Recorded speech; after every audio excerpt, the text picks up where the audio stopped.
The desert sun cast long shadows across the weathered planks of Silver City's station platform as Samuel Johnson adjusted the silver marshal's badge on his chest. 10 years had passed since the war's end, but the scars it left ran deeper than the railroad cuts scarring the New Mexico territory. As a freedman who'd fought his way up from chains to a position of authority, Samuel knew better than most how fragile peace could be in these fractured lands. Through the shimmering heat waves, he watched the approaching train's black smoke pillar against the cloudless sky.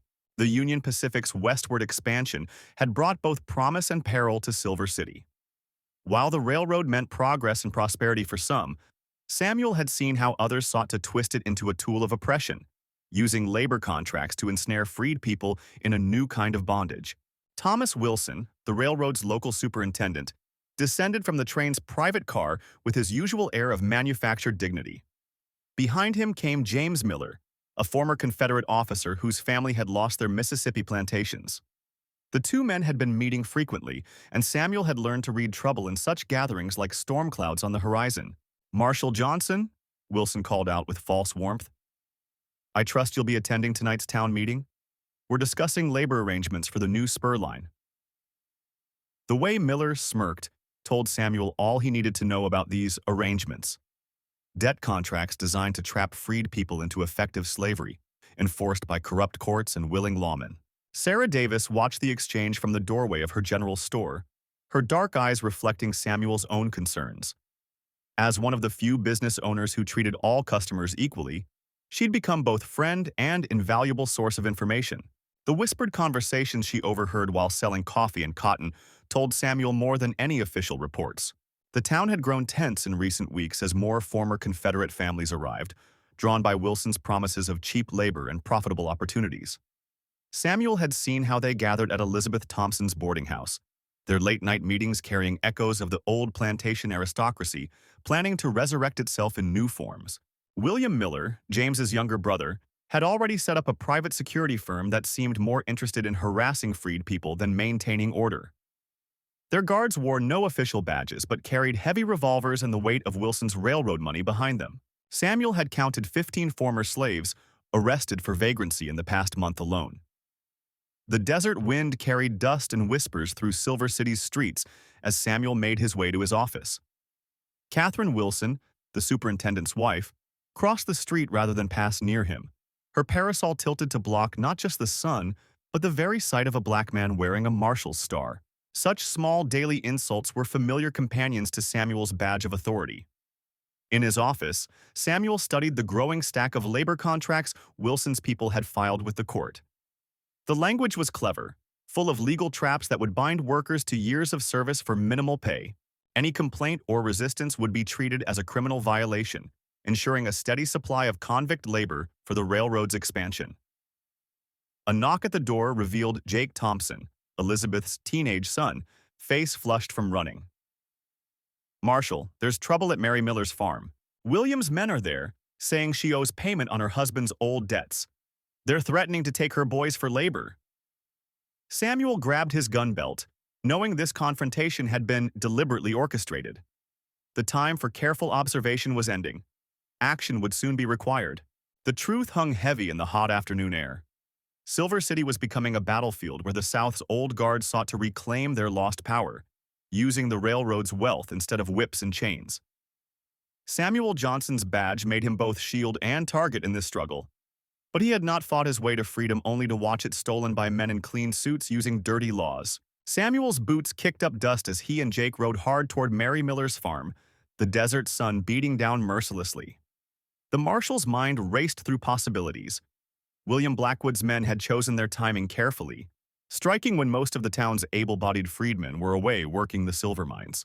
The vultures were circling, testing how far they could push before meeting resistance. Through his spyglass, Samuel counted 4 riders near Mary's farmhouse, their horses stamping impatiently in the sparse shade of a weathered cottonwood. He recognized Thomas Reed among them, William's right-hand man who'd made no secret of his Confederate loyalties. The others were hired guns, the kind that drifted into Silver City on the railroad's payroll, carrying both official papers and unofficial orders. "Jake, ride back to town. Find James at the smithy and tell him to gather the others," Samuel instructed. his voice low and steady. "If I'm not back by sundown, send word to Fort Worth. The federal marshal there needs to know what's happening." The boy hesitated, clearly wanting to stay, but Samuel's stern look sent him galloping back towards Silver City's dusty streets. Mary stood in her doorway, straight-backed and defiant despite her fear. Her two teenage sons, barely younger than Jake, flanked her with farm tools gripped white-knuckled in their hands. Samuel had known Mary's late husband, a skilled carpenter who'd helped build half the town before a mining accident claimed him. Any debts had been settled years ago. This was nothing but a transparent grab for cheap labor. "Marshal Johnson," Thomas called out with false cheer as Samuel dismounted. "This is a private business matter. No need for law enforcement to concern yourself." The other riders shifted, hands casually near their holsters. Samuel noted their positions, remembering similar confrontations during his days with the Union cavalry. The desert wind carried the scent of sage and tension. "Strange business, Thomas, considering John Miller's debts were cleared before he passed," Samuel replied, positioning himself between the riders and the family. "I've seen the documents myself. Unless you're carrying something signed by a judge, you're just four men harassing a widow and her children." His hand rested near his gun, but his voice remained calm, reasonable. Thomas's friendly facade cracked slightly. "Times are changing, Marshal. The railroad's bringing progress, needs reliable workers. These colored folks need structure, guidance. William's offering fair terms, room, board, and honest work. Better than scratching in this dirt." The words dripped with the old plantation logic Samuel had heard too many times before.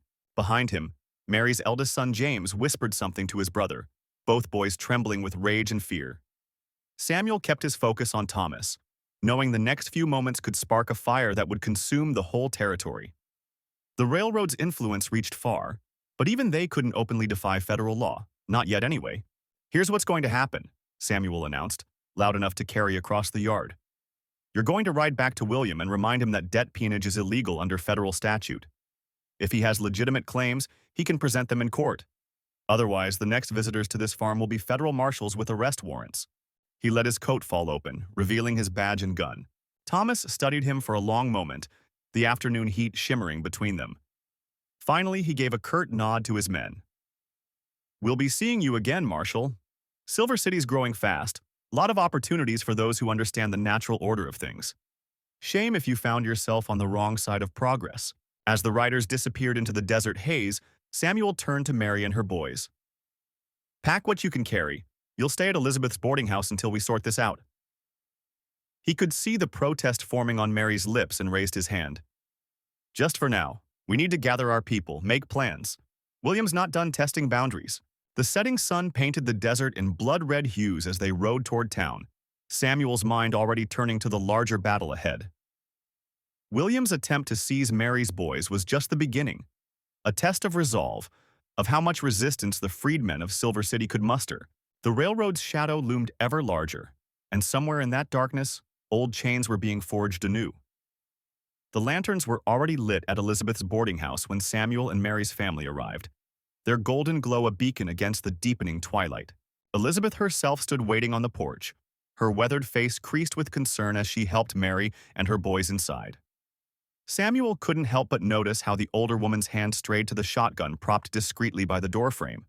Elizabeth had survived the war by being prepared, and old habits died hard. Inside, the smell of cornbread and beans filled the air, but Samuel's appetite had abandoned him. He watched as Mary settled her boys at a corner table, their eyes wide and uncertain in the lamplight. Other boarders, all freedmen and women, cast knowing glances their way. Word traveled fast in Silver City, and William's latest power play would be common knowledge by morning. "Thomas rode in an hour ago," Elizabeth said quietly, drawing Samuel aside. "Says William's men have been making rounds at the other homesteads, talking about labor contracts and protection fees. Same song we heard back in Abilene before things turned ugly." She paused, studying Samuel's face. "Railroad's bringing in more workers next month. William means to control who gets those jobs and who gets worked to death in his silver mines instead."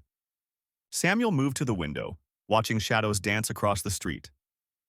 The town had grown rapidly since the railroad surveyors first arrived. New buildings rising weekly, streets crowded with fortune seekers and desperate men. But beneath that veneer of progress, Old wounds festered. The scorching desert sun beat down on Marshal Samuel Johnson as he surveyed the railroad construction site outside Silver City. Teams of freedmen labored under the watchful eyes of armed guards hired by the Western Rail Company, their backs glistening with sweat as they laid tracks across the unforgiving landscape. Something about the scene troubled him deeply. The workers moved with an unnatural urgency, their faces etched with fear rather than mere exhaustion. A cloud of dust announced an approaching rider. It was Sarah Wilson, the schoolteacher who'd been helping newly freed slaves learn to read and write. Her normally pristine dress was coated in trail dust as she reined her horse to a stop beside Samuel's mount. "Marshal, you need to see this," she said, pressing a wrinkled document into his hand. "They're using these labor contracts to trap people into servitude. The terms are impossible to fulfill." Samuel studied the contract, his jaw tightening as he read the deliberately confusing legal language. The document promised fair wages for railroad work, but buried in the fine print were crushing debt obligations for room, board, and tools that would take years to repay. It was slavery by another name, dressed up in the garments of legitimate business. He'd seen similar schemes during his own time in bondage. James Thompson, the rail company's local manager, emerged from his canvas-walled office tent, his expensive suit incongruous against the rugged backdrop. His carefully cultivated smile didn't reach his cold eyes as he approached. "Marshal Johnson, to what do we owe the pleasure? I trust you're here to help maintain order among our enthusiastic workforce?" The subtle emphasis made clear his disdain for both Samuel's authority and race. "Mr. Thompson, I've received complaints about your labor practices," Samuel replied evenly, though his hand rested near his holstered revolver. "These contracts appear designed to create permanent indebtedness. That's a violation of both territorial and federal law." The manager's smile turned brittle as nearby workers paused to listen, hope kindling in their eyes at the marshal's words. The confrontation was interrupted by shouts from the eastern end of the rail line. Two guards were dragging a bloodied worker toward Thompson's tent. Samuel recognized the man as William Davis, a skilled carpenter who'd been helping build houses for freed families. Davis had been vocal about unfair treatment at the work camp. His current state suggested he'd paid a price for speaking out. "Caught this one trying to run," announced Jake Miller, the burlier of the two guards, roughly shoving Davis to his knees. "Found him with these." He tossed several crumpled papers onto Thompson's desk. Samuel caught a glimpse of what appeared to be letters to the territorial governor, describing conditions at the camp. His stomach tightened. He'd asked Davis to gather that evidence weeks ago. Sarah stepped forward, her voice trembling with barely contained fury. "This is barbaric. These men are free citizens, not slaves to be hunted down and beaten." Thompson turned to her with exaggerated patience, as if addressing a dim child. "My dear Miss Wilson, these men signed binding contracts. They're simply being held to their legal obligations. Surely you support the rule of law?" Samuel moved to stand between Sarah and Thompson, noting how the guards' hands drifted toward their weapons. The tension crackled like lightning before a storm. "The law also prohibits false imprisonment and assault," he stated firmly. "I'm shutting this camp down pending a full investigation." Thompson's facade of civility cracked, revealing the rage beneath. "You're exceeding your authority, Marshal," Thompson snarled. "These are private business matters. Besides, I have friends in the territorial government who would be very disappointed to see railroad construction delayed. Perhaps it's time to reconsider whether a former slave should hold such an important position?" The threat was clear, but Samuel had faced worse and survived. In the following days, Samuel documented the abusive conditions while helping workers escape the camp under cover of darkness. Sarah coordinated with sympathetic families to provide temporary shelter, though some townspeople turned them away. The rail company's influence ran deep, and Samuel knew Thompson was gathering forces to challenge him directly. Elizabeth Miller, Jake's wife and the local telegraph operator, secretly passed Samuel messages revealing that Thompson had hired additional gunmen from Fort Worth. More ominously, several prominent Confederate veterans were traveling to Silver City for a business meeting. The noose was tightening, but Samuel had learned long ago that justice required courage in the face of overwhelming odds. Thomas Wilson, Sarah's brother and editor of the local newspaper, agreed to publish a detailed expose of the rail company's practices. It was a risky move. The last printer who'd crossed Thompson had his press mysteriously destroyed. But Thomas had his own reasons for opposing the return of slavery-like conditions to the territory. Their father had died fighting for the Union, and Thomas meant to honor that sacrifice. As tensions mounted, Samuel received an unexpected ally in Catherine Davis, William's sister and cook for several wealthy families. Her position gave her access to private conversations between Thompson and his conspirators. She reported they planned to force a confrontation, hoping to provoke Samuel into violence that would justify his removal. Instead, he began building a legal case that would be harder to dismiss. Mary Thompson, the manager's wife, approached Samuel privately one evening. Unlike her husband, she carried the weight of conscience. She offered to testify about forged documents and bribed officials, though doing so would destroy her marriage and social standing. Samuel understood the courage such a choice required. He'd seen similar moral awakenings during the war.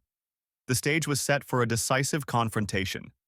Thompson's allies were gathering strength, but so too were those who recognized that the future of freedom itself hung in the balance. Samuel knew the coming days would test not just his badge and gun, but the very principles that had driven him to seek justice in a land still haunted by slavery's legacy.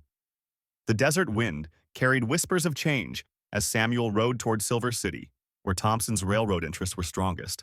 He'd carefully documented Mary's testimony, but knew paper trails alone wouldn't be enough.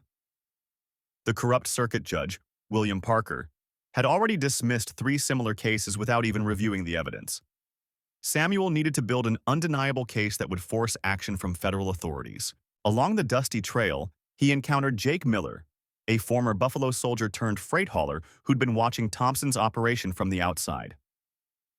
Jake described how Thompson's men were using the railroad's private security force to arrest freedmen for manufactured crimes, then forcing them to work off impossible debts laying track across the merciless desert. The scheme was larger than Samuel had initially suspected. Through the shimmering heat waves, Samuel observed the railroad camp from a distant ridge. Dozens of men labored under armed guard, their backs bent beneath the scorching sun. Among them, he recognized faces from Abilene, shopkeepers and farmers who'd mysteriously disappeared after refusing Thompson's lowball offers for their land. The sight made his blood boil, but he forced himself to remain patient. In Silver City, Samuel met with Sarah Cooper, a schoolteacher who'd been quietly documenting disappearances and suspicious deaths. Her carefully maintained records revealed a pattern. Every major land acquisition by Thompson's railroad had been preceded by violence or unexplained misfortune befalling the previous owners. She'd lost her own brother to a hunting accident just days after he'd refused to sell his prime grazing land. The pieces were falling into place, but Samuel knew his enemies were watching. Elizabeth, the telegraph operator, warned him that Thompson's men were monitoring all communications between Silver City and Fort Worth, where the federal marshal's office was located. Any move would have to be coordinated carefully, using trusted messengers rather than wire. As tensions mounted, James Anderson, a former Confederate officer who'd renounced his past and now served as Silver City's doctor, provided crucial information. He'd treated numerous injured workers from the railroad camp, documenting suspicious injuries that clearly came from beatings rather than accidents. His medical records would help prove the systematic abuse. Thompson's men grew bolder, perhaps sensing the noose tightening around their operation. They attempted to ambush Samuel outside the Silver City Saloon, but years of experience had taught him to watch for such tricks. The resulting gunfight left 2 of Thompson's hired guns dead and sent a clear message. The marshal wouldn't be easily intimidated. Mary's information proved invaluable as Samuel traced the flow of money through various shell companies and dummy corporations. Thompson had built a complex web of legal fiction to hide his true activities, but like all such webs, it had weak points. Through careful investigation, Samuel identified several key witnesses who could testify to the fraudulent nature of these arrangements. The desert itself seemed to reflect the growing tension, with dust storms and scorching temperatures making everyone's nerves raw. Samuel used the harsh conditions to his advantage, knowing Thompson's operation would struggle to maintain its brutal pace as summer approached. The workers were growing restless, and even some of the guards were beginning to question their role in the scheme. Catherine, who ran the local boarding house, became an unexpected ally. Her establishment served as a gathering place for railroad workers, and she'd overheard countless conversations that helped Samuel understand the full scope of Thompson's operation. More importantly, She provided safe haven for those brave enough to come forward with information. As evidence mounted and witnesses came forward, Samuel prepared for the confrontation he knew was coming. Thompson wouldn't surrender his empire without a fight, but the marshal was determined to see justice done. The legacy of slavery wouldn't be allowed to persist under the thin disguise of progress and prosperity. The railroad would be built, but not on the backs of forced labor and stolen freedom. The desert sun beat mercilessly on Marshal Samuel Johnson's back as he crouched behind a water tower at the Silver City rail yard, his Winchester ready.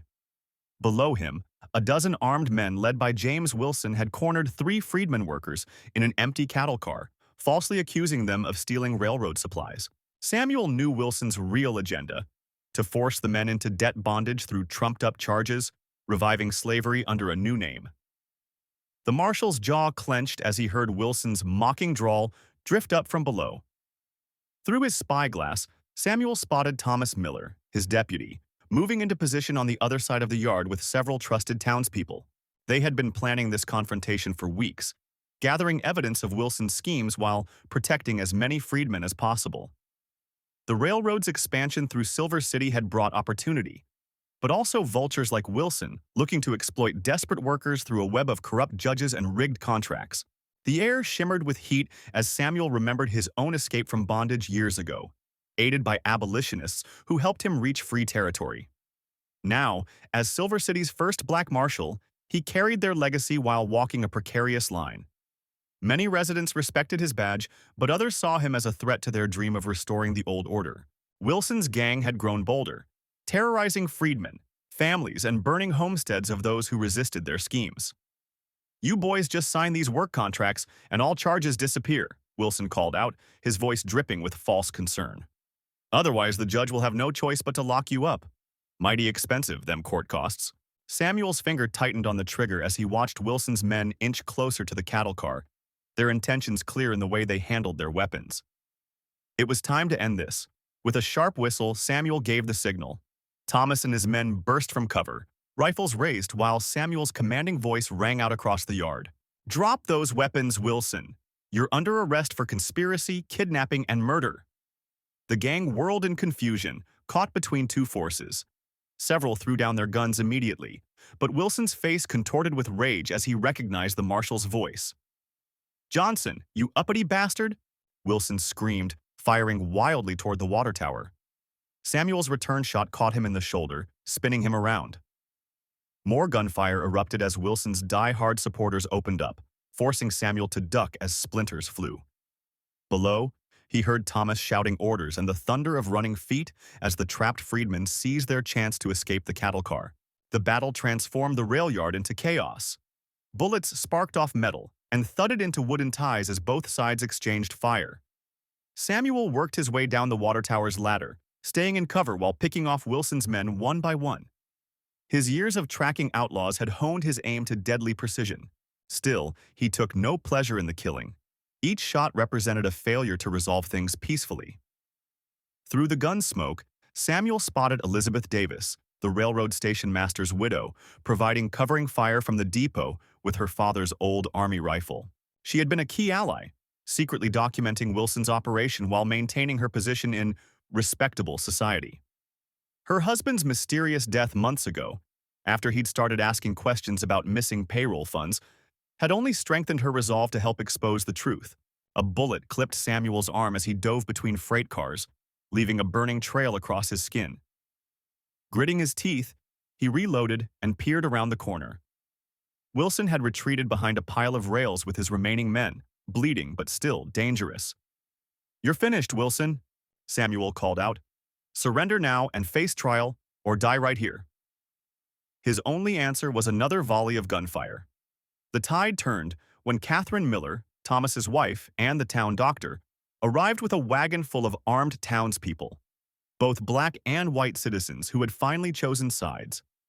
They had seen enough of Wilson's brutality. The gang found themselves surrounded, their dreams of a new slave empire crumbling in the desert dust. One by one, they threw down their weapons until only Wilson remained. With a howl of despair and hatred, Wilson broke cover for a suicidal charge at Samuel, firing his revolver wildly. The marshal's shot caught him clean in the chest, ending his reign of terror. As Wilson fell, Samuel noticed a familiar document flutter from his coat, a letter bearing the seal of the territorial governor, exposing a web of corruption that reached far beyond Silver City. In the aftermath, as Thomas and the others rounded up survivors, Samuel retrieved the letter with trembling hands. Elizabeth joined him, her face grim as she recognized its significance. "This is what got my William killed," she said softly. "How far up does it go?" Samuel carefully tucked the evidence away. "Far enough that our fight isn't over," he replied. "But today we've shown them that justice can't be denied forever." The setting sun painted the rail yard crimson as Samuel supervised the prisoner's transport to the jail. He noticed Mary Thompson, one of the freedmen's wives, distributing water to the wounded with quiet dignity. Their eyes met briefly, sharing an unspoken understanding of how much had been risked and gained. The battle had been won, but Samuel knew the larger war for true freedom would require constant vigilance.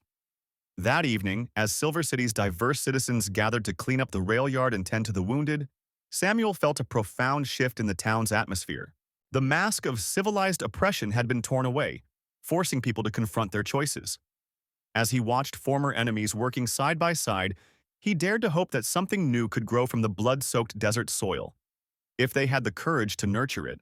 As night settled over Silver City, Samuel walked the darkened streets, his badge catching the lamplight. The day's victory felt incomplete. Documents recovered from the rail yard revealed a larger conspiracy reaching into territorial government. Names of officials, dates of meetings, and detailed plans for expanding their system of debt slavery across 3 counties lay heavy in his coat pocket. He knew dismantling this network would require more than just force of arms. Inside his office, Samuel spread the papers across his desk, while William, his deputy, kept watch outside. The evidence pointed to a gathering of conspirators planned for the following week at an abandoned mission 30 miles outside Tombstone.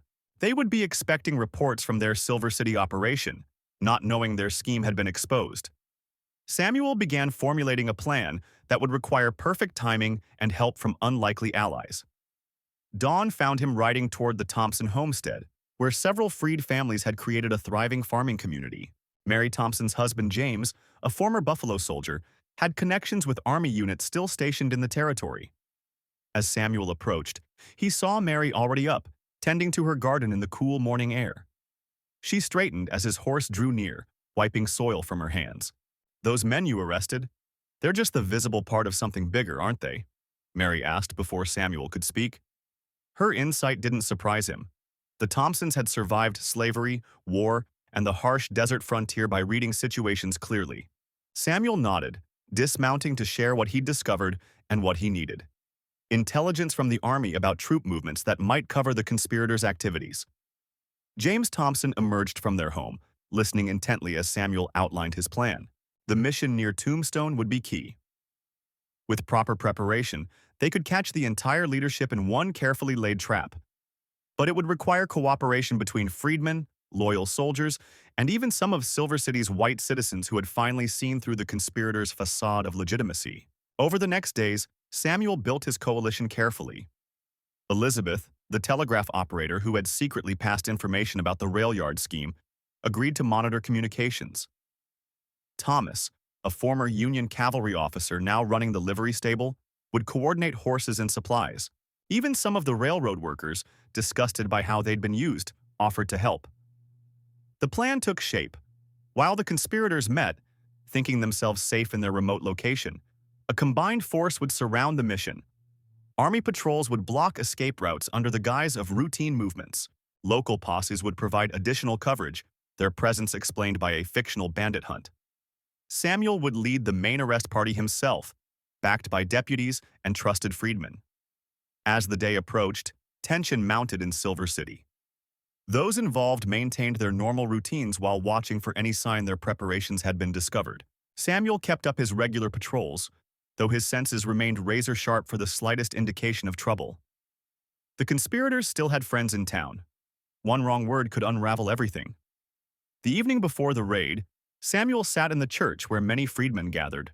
The simple wooden structure had become a symbol of their determination to build real lives in this harsh land. He watched as Mary Thompson led a group in prayer, their voices rising in ancient hymns of deliverance. Their faith and courage reinforced his own resolve to see this through, whatever the cost.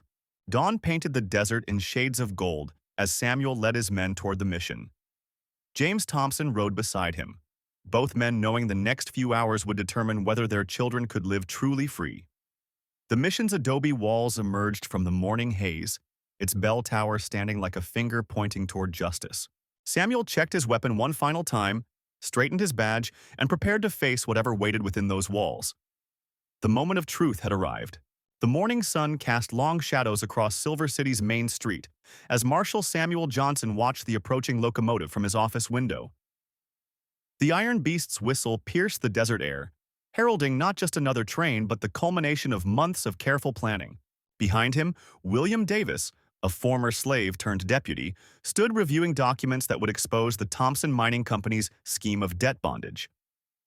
"They're bringing in 40 more workers today," William said grimly, shuffling through the papers.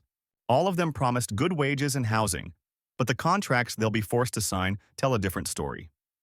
Samuel nodded, his weathered face creasing with determination. They had spent months building their case, gathering testimony from workers who'd been trapped in an endless cycle of manufactured debt and forced labor.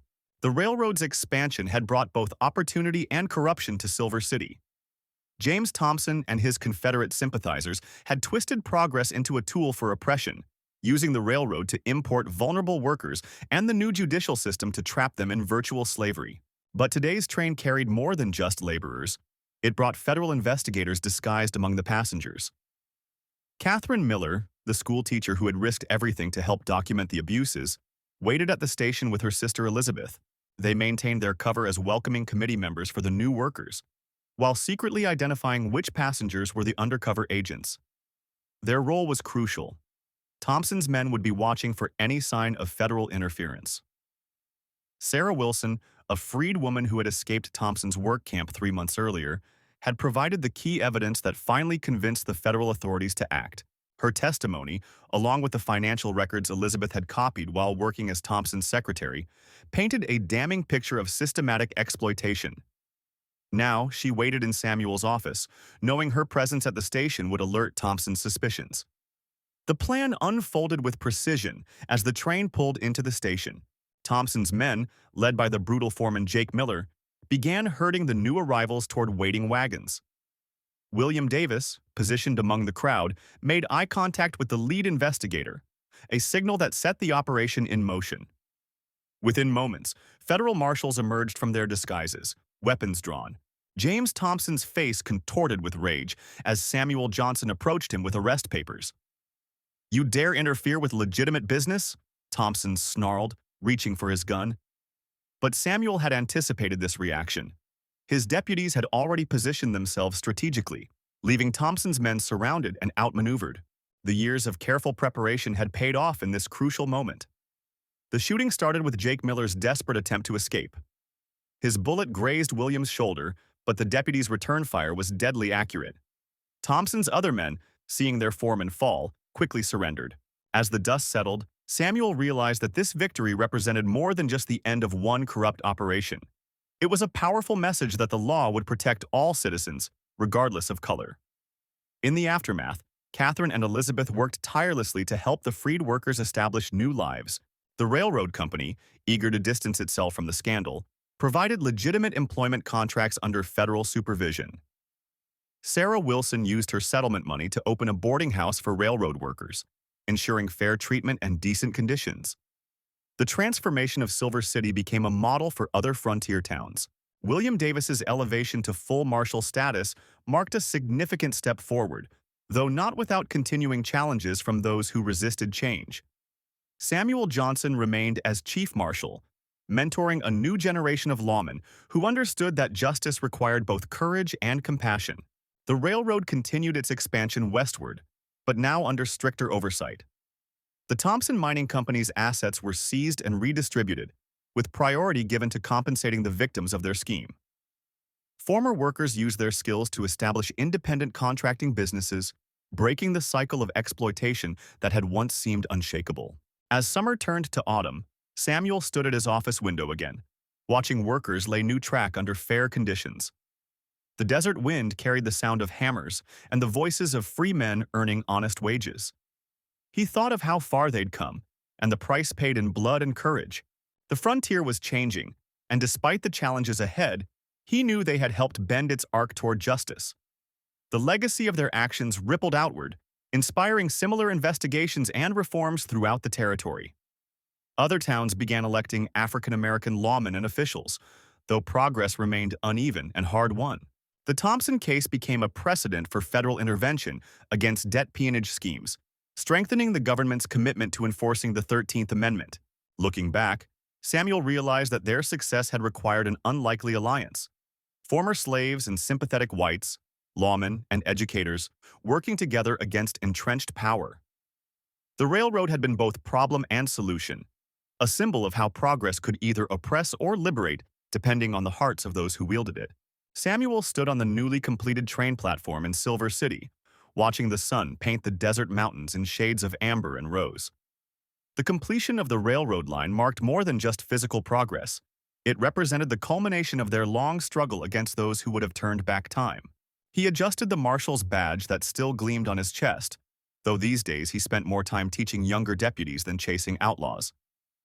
Elizabeth had transformed the old Tombstone work camp into a school for freedmen's children, where former railroad workers now sent their sons and daughters to learn reading, writing, and the true history of their people's journey to freedom. The sight of young faces bent over books in what had once been barracks for forced labor gave Samuel a profound sense of justice served. The investigation had exposed a network of corrupt officials stretching from Fort Worth to Tombstone, leading to numerous arrests and reforms. But more importantly, it had demonstrated that the law could work for all people when good men and women stood together. William, who had risked his position and life to help them, was now a federal judge continuing to fight against attempts to circumvent emancipation. Sarah's newspaper had grown into one of the most respected voices in the territory, fearlessly printing the truth about both progress and setbacks in the ongoing struggle for equality. Her editorials were now syndicated as far east as St. Louis, though she remained proudest of her local reporting on the small victories won each day by ordinary people seeking justice. The desert wind carried the whistle of an approaching train, and Samuel smiled at the sound that once meant oppression, but now brought opportunity. Many of the men who had fought alongside him in exposing the Tombstone scheme had used their settlement money to start businesses or buy land, building the foundations of a truly free community. James, who had lost a brother to the work camps, now operated 3 successful general stores catering to both black and white customers. His success proved that commerce could bridge racial divides when conducted with dignity and fairness. Even some former Confederate sympathizers had come to respect the prosperity that honest labor and equal treatment could bring to all. Mary had established a legal aid society, helping former victims of debt peonage reclaim their rights and property. Her office in Silver City became a beacon for those still struggling against similar schemes in other territories, and she trained a new generation of advocates to carry on the work. The summer heat shimmered across the tracks, as Samuel remembered those who hadn't lived to see this day.